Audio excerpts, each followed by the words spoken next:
he will abolish it.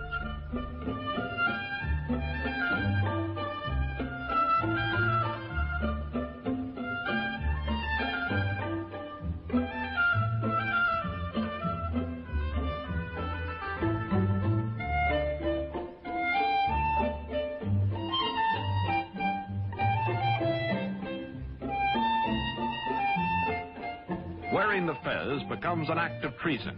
European hat makers unload in Turkey. But woe betide the foreigner who dares laugh at a Turk in his new hat. More than 90% of Turkey's 13 millions are illiterate.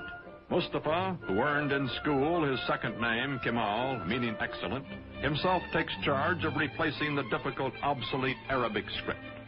A new Latin alphabet, a revised and standardized Turkish language are prepared by experts bullied into haste by Kemal.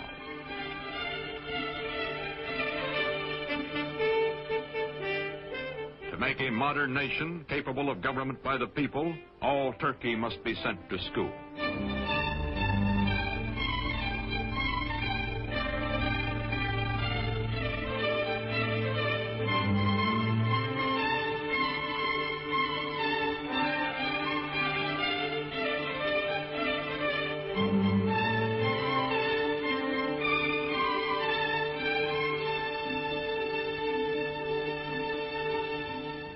Islamic traditions are shattered. A man's image, Mustafa Kemal's, is displayed in public. He also orders all Turks to adopt Western-style family names and is himself christened Atatürk, meaning father of the Turks. The faces of Turkish girls and women are hidden, and they live in virtual slavery until Atatürk unveils them by decree. Now divorced from his wife, he takes pleasure in the company of emancipated women, and insists that all Turkish women adopt Western clothes, gives them equal rights under the law after abolishing polygamy, and opens to women all the trades and all the professions.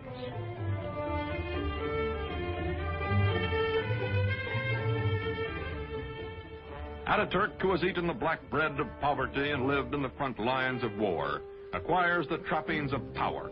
His proud, fiercely disciplined bearing, which annoyed his superior officers years before, does not change now that he acknowledges no superiors. The men around him treat him as emperors and primitive chieftains and modern dictators are treated. Flatter and yes him, seek the smallest of privileges, such as lighting his cigarette.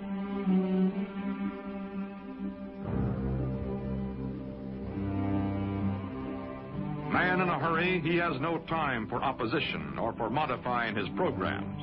Is too concentrated to pay the slightest attention to the awkward and harassed civil servant who is about to drip peach juice on his shoulder, or to the waiter who will wipe it off.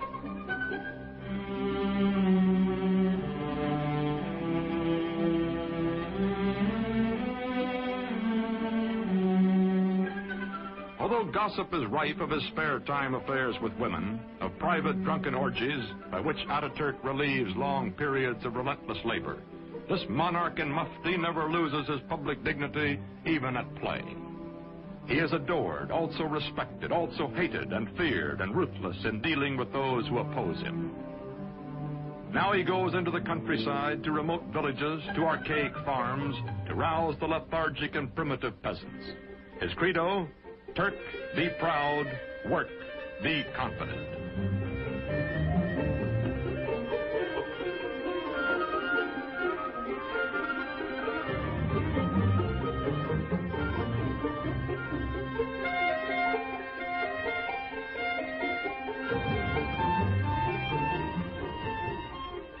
There are two ways of conquering, says Atatürk, by the sword or by the plow.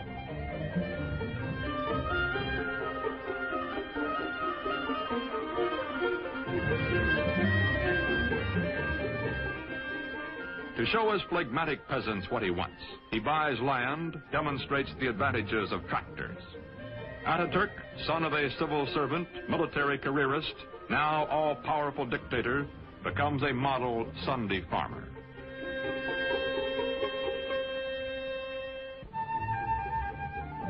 The world is anxious to restore good diplomatic relations with Turkey. From the United States comes Ambassador Joseph Clark Grew. For this revolution and high accomplishment, one man is primarily responsible. The name of Gazi Mustafa Kemal will forever be associated with the development, founding of the new modern Turkish state, and will forever be inscribed indelibly upon the rolls of history. Türk milleti taben demokrattır. The Turkish nation is democratic by nature. Zaten çok yükselmiş bulunan Amerika milletinin Türk milleti. I have no doubt that the American nation, which has gone so far in this ideal, is Turkey's friend in her aims. Bütün beşeriyeti birbirini sevmeye. This will not be all. Perhaps it can lead to a world of love, with all old prejudices erased, with all nations coexisting in peace and prosperity. When the Great World Depression of the 1930s slows down economic reconstruction in the country, Turkish people by the thousands wait for Ataturk to bring him their troubles and their problems. To the man in the street, Ataturk is his personal boss and his personal friend, willing to listen, wanting to help.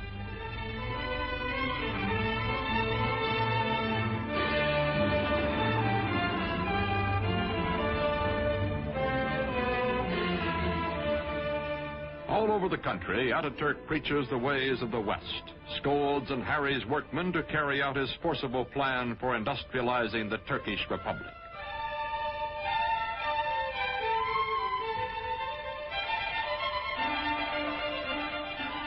Turkey begins to move into the 20th century, builds dams, mills, factories. The tempo is fantastic. Industrial production under Ataturk increases tenfold. Still, there are growing pains, a poorly designed and poorly run heavy industry operating at a loss, profitable light industry deliberately run at an excessive profit to cover the deficit. Turkey's textile mills being a notable example.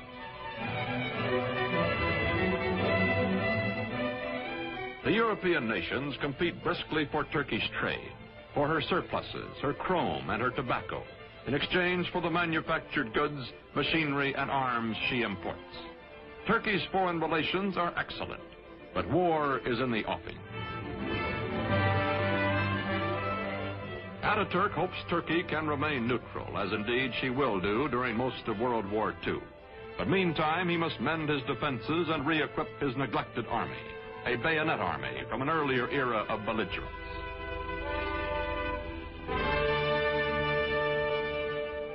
Turkey's dictator has said, Hitler will lead a dynamic nation to destruction by whipping its passions, and Mussolini will play Caesar. Time is proving him right. Aging now, Ataturk gives his personal fortune to the nation, lives quietly, spends time teaching the youngest of his 6 adopted daughters the alphabet he made all Turkey learn.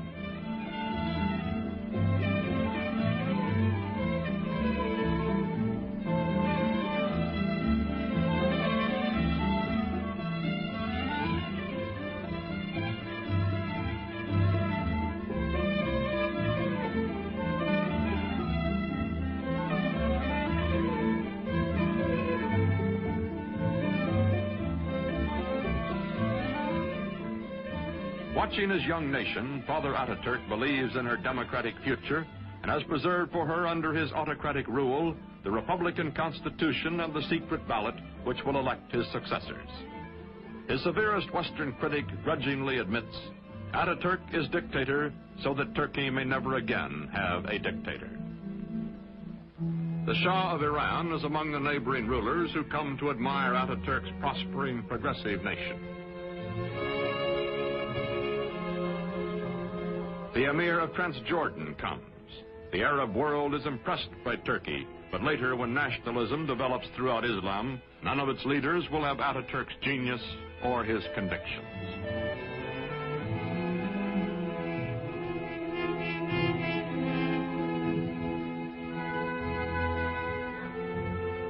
An ailing Ataturk spends much time aboard the yacht presented to him for his health by the Turkish people.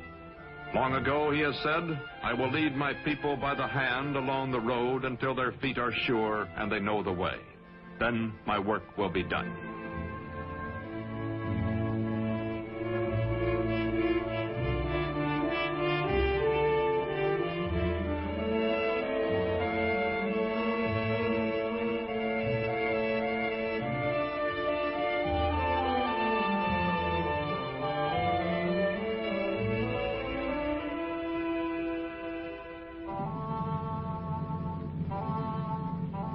On November 10th, 1938, Ataturk dies at the age of 58.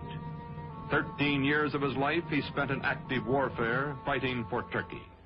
For 15 years, until his death, he was our first president and absolute ruler. His last command is that his successor be one who will follow his course. Ismet İnönü is that man.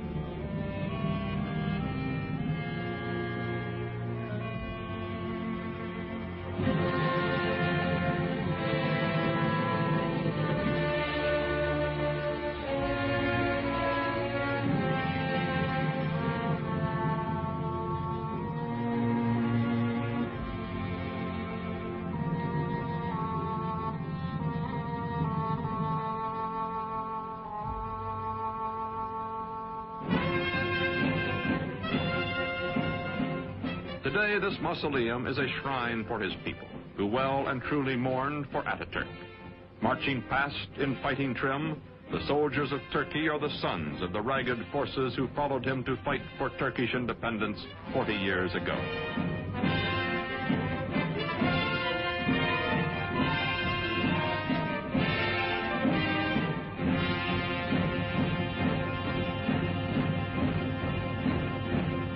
Modern Turkey is a vigorous ally of the West. She welcomes not only foreign products, but the foreign bases and men on her soil to help defend her way of life and her NATO alliance. Not all of her problems have been solved, however. Her economy is heavily bolstered by, some say virtually dependent on, Western aid. Her democracy is still far from perfect, and historians still argue about Ataturk, the man who in less than 2 decades made Turkey over. His methods, his tyrannies, his personal habits. Yet none denies the staggering achievements of the incredible Turk.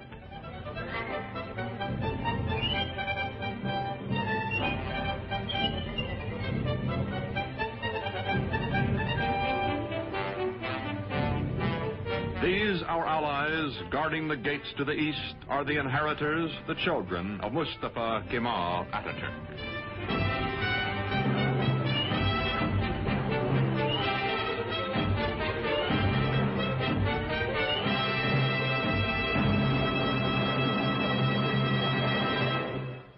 The story of next week's episode in a moment.